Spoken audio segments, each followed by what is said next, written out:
కడిగి పెట్టేశాను నేను, కొంచెం సాల్ట్ వేసాను. ఎందుకంటే చూడండి మళ్ళీ వేసాను సాల్ట్. అల్లం పేస్ట్ ఫ్రెండ్స్, ఇది కొబ్బరి, తెల్లగడ్డ ఫ్రెండ్స్, కొంచెం పసుపు. చనివాళ్ళు బాగా వేసుకోండి, కారం తినేవాళ్ళు మీ ఇష్టం అండి. మామిడికాయ ముక్కలు ఫ్రెండ్స్, కరివేపాకు చూడండి, ఒక 5 పచ్చిమిర్చి, ఒక ఉల్లిపాయ తీసుకున్నాను. టమాటా బాగా గుజ్జు చేసేసి ఇలా పేస్ట్ లాగా వేసేసాను. ఇది మొత్తం కలుపుకుందాము. చూడండి ఫ్రెండ్స్, ఆయిల్ చూడండి ఫ్రెండ్స్, మనకి వాటర్ అయితే నేను వేయలేదు, మూత పెట్టేస్తాను.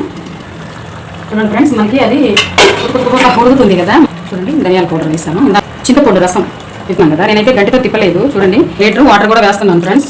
ఒక 20 నిమిషాలు ఉడికించుకుందాము. చూడండి ఫ్రెండ్స్, మనం 20 నిమిషాలు తర్వాత చూద్దాము అని చెప్పి పొయ్యి మీద వేసుకున్నాం కదా. నేను ఆవాలు, మెంతులు, జీలకర్ర పొడి ఫ్రెండ్స్, ఇది చూడండి.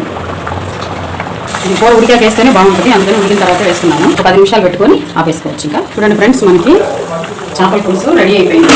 కొత్తిమీర వేసుకున్నాము మనం, ఉడిపోయింది కాబట్టి. మరిన్ని వీడియోల కోసం మా ఛానల్ని సబ్స్క్రైబ్ చేసుకోండి ఫ్రెండ్స్. పక్కన ఉన్న బెల్ ఐకాన్ క్లిక్ చేయడం మాత్రం మర్చిపోకండి.